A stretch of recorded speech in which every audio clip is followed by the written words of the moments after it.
Olá, boa noite a meus irmãos e queridos ouvintes. Eu sou o Dico, catequista, e vim trazer para vocês alguma reflexão das leituras do primeiro domingo da Quaresma.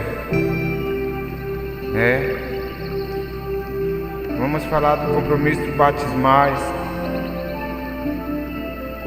daquilo que Jesus ou que Deus pede para nós vivermos a cada dia. Neste primeiro domingo da Quaresma, somos convidados a refletir sobre os compromissos assumidos no dia do nosso batismo. Deus fez conosco uma aliança pela vida. A primeira leitura, nossa responsabilidade nos envolve por inteiro e é referência que aprova, que rejeita a nossa consciência diante de Deus. Isso é a segunda leitura, O Evangelho nos convida a não termos medo da luta pelo testemunho dos nossos compromissos batismais. Na sociedade, assumimos a nossa missão de fiéis e corajosos discípulos de Cristo, capazes de conviver com animais selvagens, mas escolher anjos como parceiros no serviço do reino de Deus. A primeira leitura, que está escrita em Gênesis 9, capítulo 9, versículo de 8 a 15, Deus quer uma aliança pela vida. Esta breve passagem nos apresenta Noé como alguém profundamente comprometido com o projeto de salvação de sua família.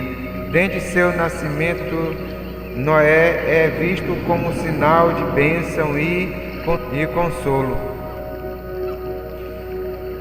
Gênesis 5, 29. Esta primeira leitura tem uma profunda relação com o Evangelho. Encontramos vários pontos semelhantes nas narrações sobre Noé e Jesus. A primeira leitura, o Evangelho, Jesus nos é apresentado por Marcos como um homem impelido pelo Espírito Santo ao deserto, onde passa 40 dias. Sua vida sintoniza com o Pai em 1,13 e aos pobres anuncia a conversão para a salvação. Noé viveu entre gigantes, heróis e famosos. Gênesis 6, 4. Num ambiente de maldade crescente. Gênesis 6, 5, 11, 12. Acolheu o projeto de Deus de renovar a face da terra. E dentro da arca conviveu com animais domésticos e feras. Gênesis 9, 9. Noé era um homem justo e íntegro entre seus contemporâneos e andava com Deus. Gênesis 6, 9. O patriarca Noé é a prefiguração do autêntico cristão que zela pela sua salvação através da fé. A fé é a arca que nos conduz com segurança ao porto seguro definitivo. O paraíso, quem não tem fé, facilmente só afoga nas águas turbulentas da história. Ao contrário, para o batizado, animado pelo Espírito Santo, o dilúvio representa desafio, serem superados, ou seja, o egoísmo, a violência, a indiferença, etc. Esse compromisso de salvação da nossa humana tem uma dimensão cósmica, universal, pois beneficia também o resto da criação. Noé, salvando sua família, também salva a natureza por ele cuidado. Paulo fala disso quando diz que a criação geme e sofre esperando por libertação. Romanos 8:22. Deus quer conosco uma aliança pela vida, uma aliança bioética e ecológica. Faz a sua parte e nos dá, ao longo da nossa história de vida pessoal e social, muitos sinais arco-íris. Nossa vida, com a celebração do nosso batismo, assumimos uma síntese, um único compromisso: zelar pela nossa salvação, estrategicamente amando a Deus e os outros. Somos convidados neste domingo da Quaresma a seguir o exemplo de Noé, renovando diante de Deus e da humanidade a nosso compromisso de construir, calafetar e cuidadosamente a nossa arca ao longo da nossa história, nossa fé.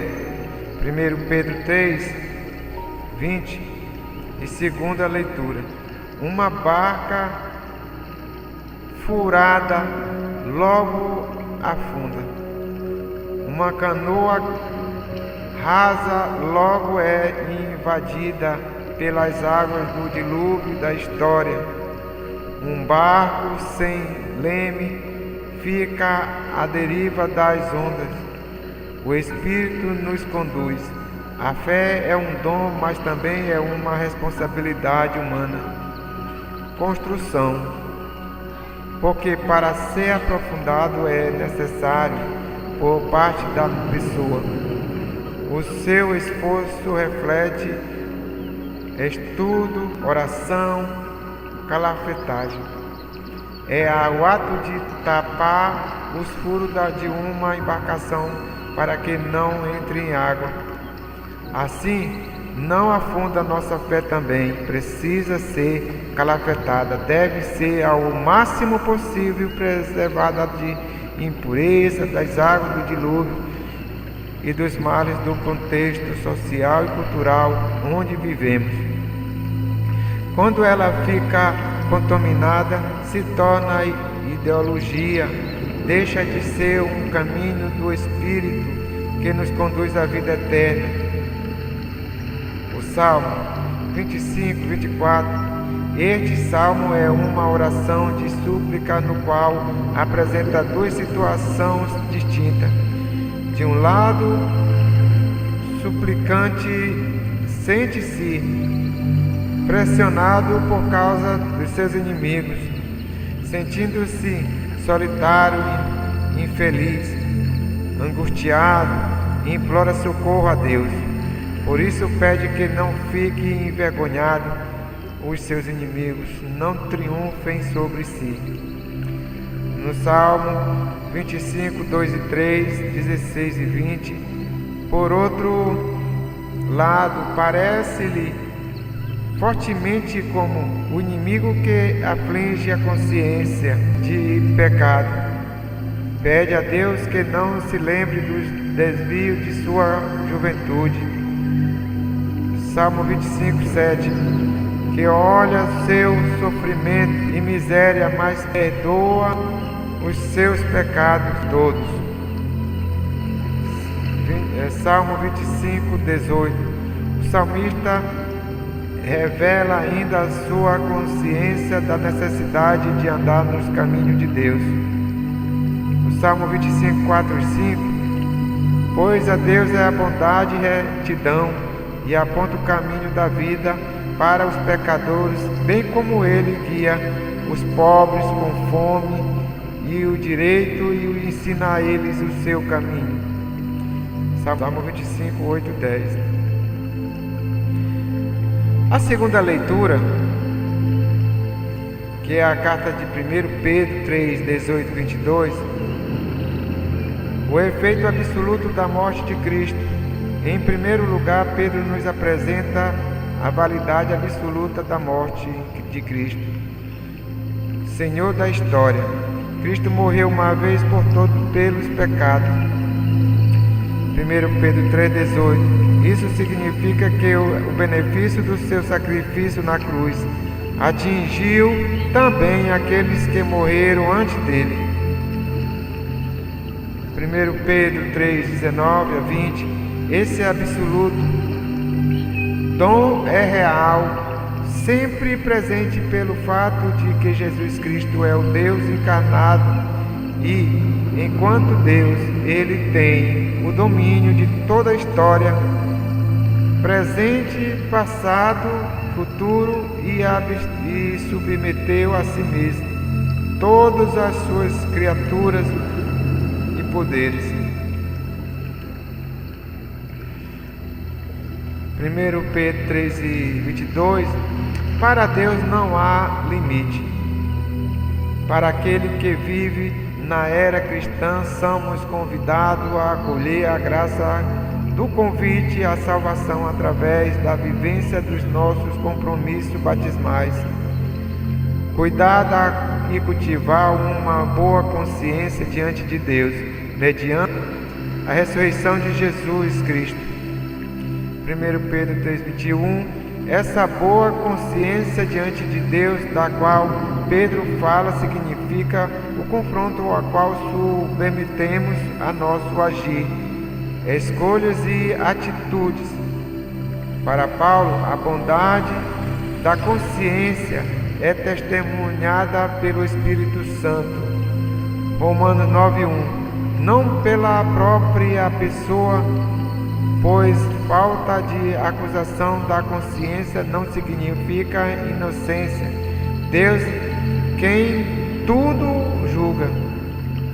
1 Coríntios 4,4. Porque só Ele tem pleno conhecimento de quem somos, o que sentimos, e o que pensamos, e o que decidimos, e o que rezamos.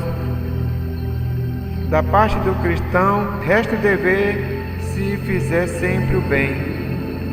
Romanos 10 e 12, capítulo 12 e 17. Gálatas 6:9. A nossa vida, Deus já fez a sua parte. Continua nos fazendo bem, nos dando sua assistência através do Espírito Santo que nos orienta na vivência dos compromissos do nosso batismo. O desafio da nossa parte é aquele de viver com a consciência tranquila, porque lutamos para colocar em prática a dinâmica voltada de Deus, como Paulo já bem frisou. Consciência da pessoa é suscetível, ou seja, possível de erro, pode ser alienada, viciada, entorpecida, anestesiada, torturada, enganada. Uma consciência nesse estado perde a sua função crítica, que é aquela de imediato emite um juízo sobre a qualidade das ações da pessoa a partir do critério verdade e caridade. A fé que se conduz em serviço aos outros é o princípio supremo que avalia e julga a própria consciência pessoal. Mateus 25, 31 a 46. Filipenses 4, 8. Evangelho de Marcos, capítulo 1, versículo 12 a 15. Jesus é tentado a abandonar os pobres. Marcos nos apresenta Jesus dizendo, ligado a Galiléia. Ele veio dessa região antes do seu batismo.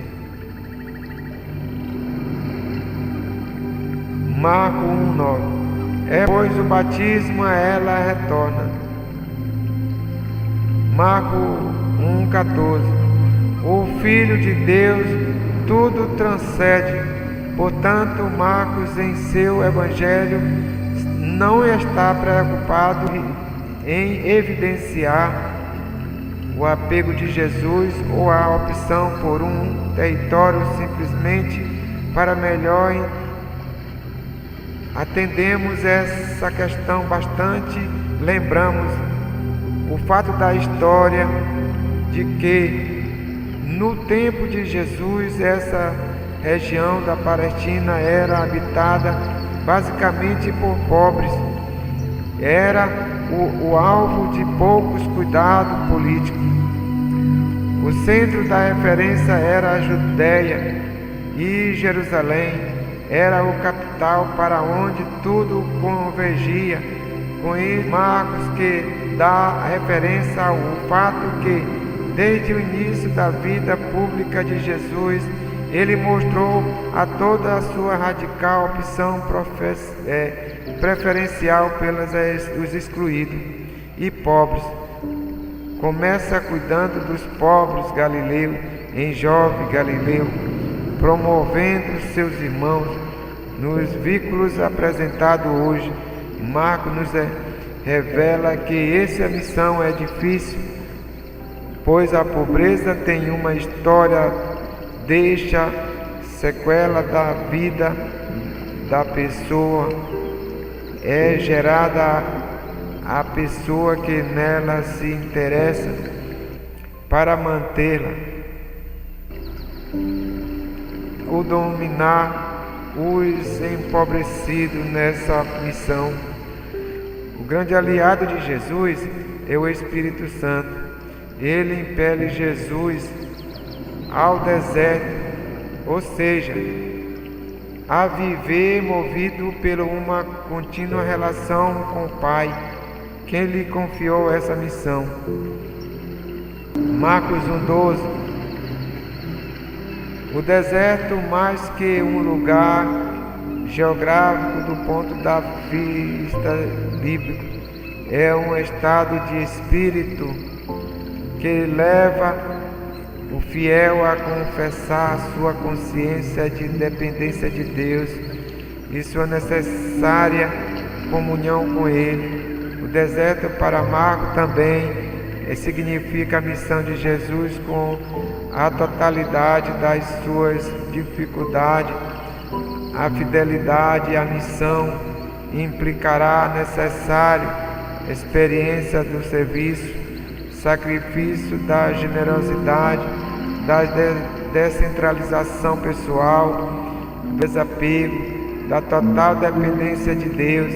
É dentro desse contexto de luta que Jesus é tentado por Satanás a abandonar o pobre, a humanidade. Para Satanás cair na tentação seria abandonar os pobres ou conviver com eles, mantendo-os como estão. Abandonar os pobres sedentos de salvação significava rejeitar a cruz, o martírio. Para Satanás cair na tentação seria viver no conforto pessoal e, em vez de conviver com os animais selvagens, duros, opositores, seria fechar-se a um grupo de amigos, ser aplaudido e querido.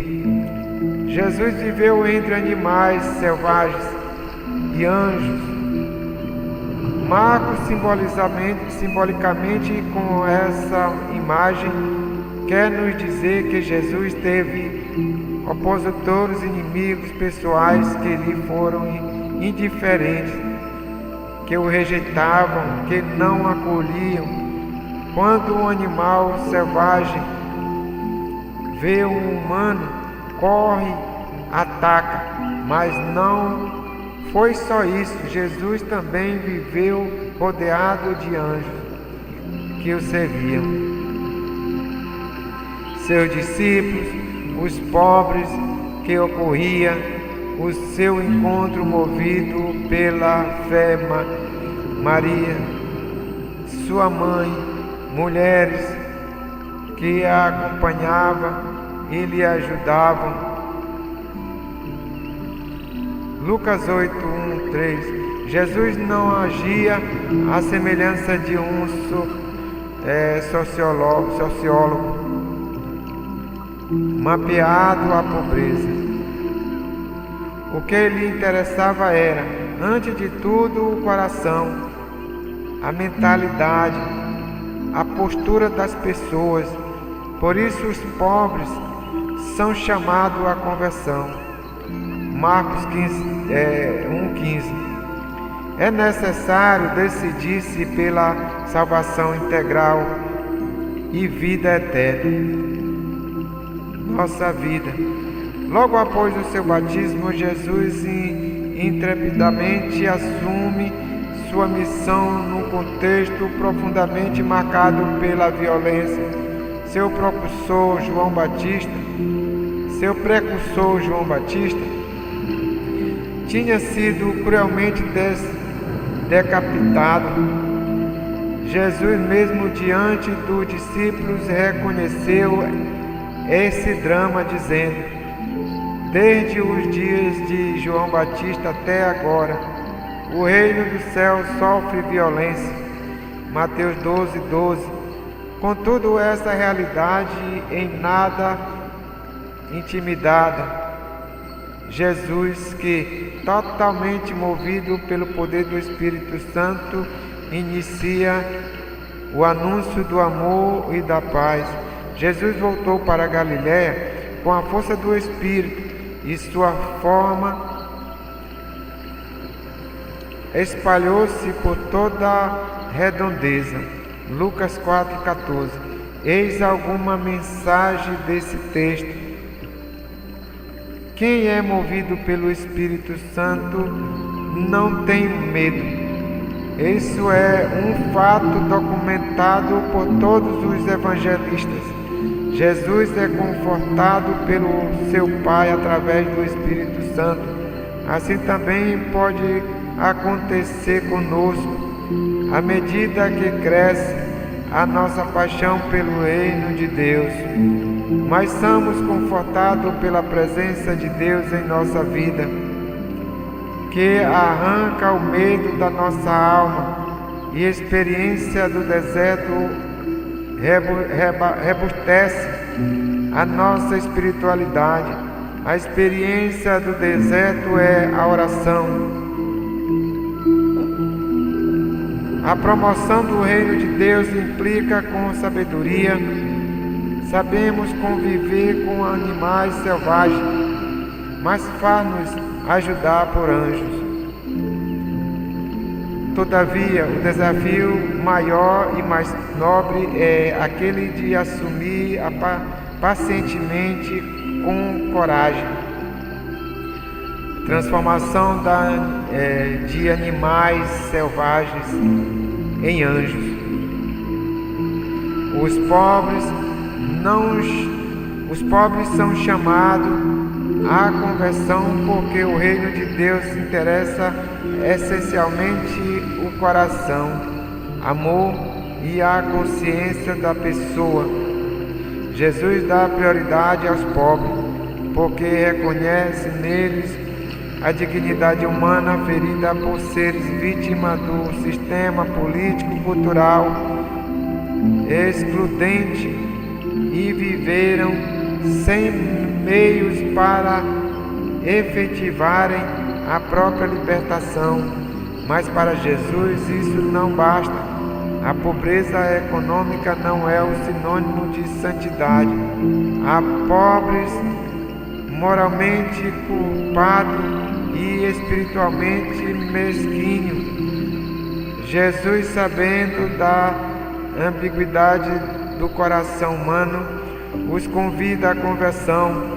Quando Jesus apresenta as bem-aventuranças, reforçam esse caminho de pobreza espiritual. Felizes os pobres em espírito, porque dele é o reino dos céus. Mateus 5:3. Mensagem do compromisso. O bom cristão deve zelar pela manutenção da barca da fé que nos conduz anima, purifica na perspectiva da salvação, testemunhar o batismo, cuidando do estado de boa consciência diante de Deus, fazendo o bem e servindo. Não ter medo de testemunhar a própria fé diante dos animais selvagens de hoje, mas lutar para transformá-la em anjos.